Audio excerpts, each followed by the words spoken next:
on, Govindachamy, alias Charlie Thomas, who was sentenced to life imprisonment for the rape and murder of a 23-year-old woman, escaped from Kannur Central Jail in the early hours of the day. He was housed in the high-security cell of the prison. He escaped from the prison after cutting the cell's iron bars. Police have intensified search for the prisoner after spotting him missing from his cell in the morning around 7:15 a.m. Govindachamy is one of the most hated figures on Kerala's crime roads. The handicapped habitual offender from Virudhachalam in Tamil Nadu was already facing several theft and mugging cases around Salem when he was caught by the Kerala police for the rape and murder of a 23-year-old woman in Feb 2011. Now he has escaped the prison and the cops have launched a lookout for him. My colleague Vivek Ramaswamy is joining us on the phone line. The prison has been broken, Vivek. Govindachamy has cut down the iron bars. It certainly questions the jail's administration. But at this point of time, how far has the investigation reached? What is the detail, the latest one about his whereabouts?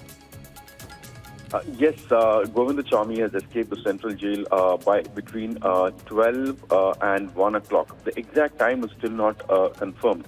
See, he was in the 10th block, which is the high security cell of the Kannur Central Jail, and there is the high security apparatus. Now, the biggest question that's been raised here, is that how come a person who is housed in the high security cell of the central jail managed to escape?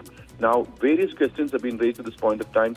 The DIG has sought an urgent report from the central prison authorities of Kannur on what exactly happened. Now, we also have come to know that he has broken the iron bar using a knife. And then he managed to jump out of the central jail, that big wall, which we can see while you're traveling on the road. He managed to escape using a woolen cloth. Actually, he has made an iron.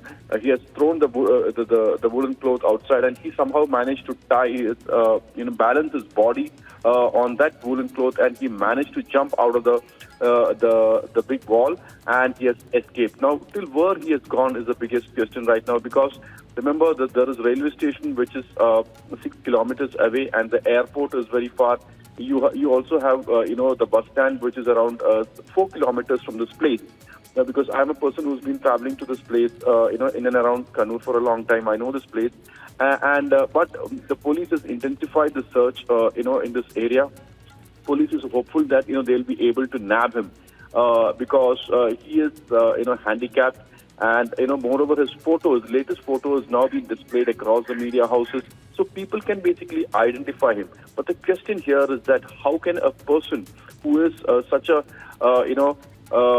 criminal who is being hated by many, and who is one of the most, who's also facing a life imprisonment, convicted for rape and murder, managed to escape from a high security cell, and that too which has got high security, and you have an alarm system over there, you have an electric fence, and if anyone tries to jump out of this place, there is an alarm that is ringing, and even if he had gone like that, that alarm should have actually alerted the police officials who were standing there. But in this particular case, the question is, why didn't the police wake up?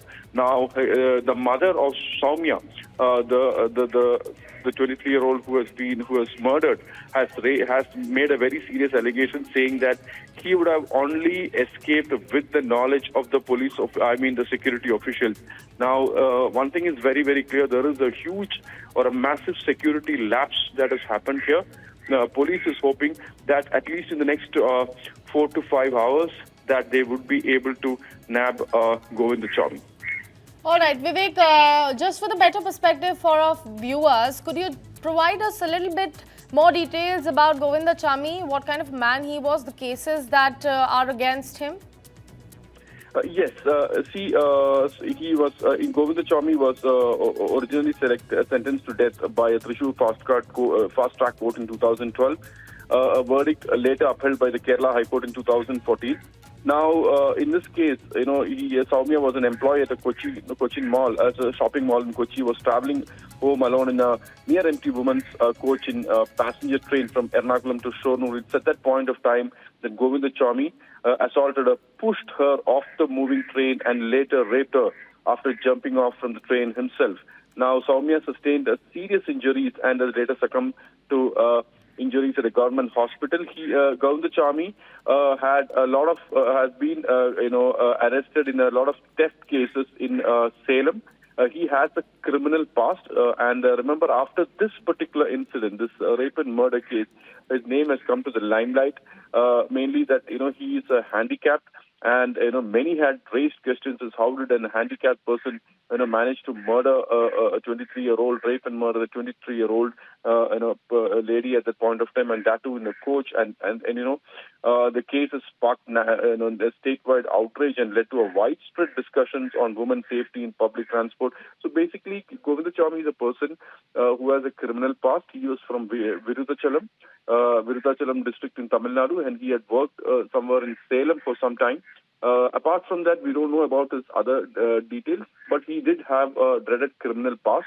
But after this incident, a lot of questions has been raised, especially that, back in 2016, the Supreme Court had set aside the death sentence awarded to Govindachamy and commuted it to life imprisonment, while the court upheld his conviction for rape. It ruled out the murder charge. That's mainly because there was a lack of evidence at that point of time.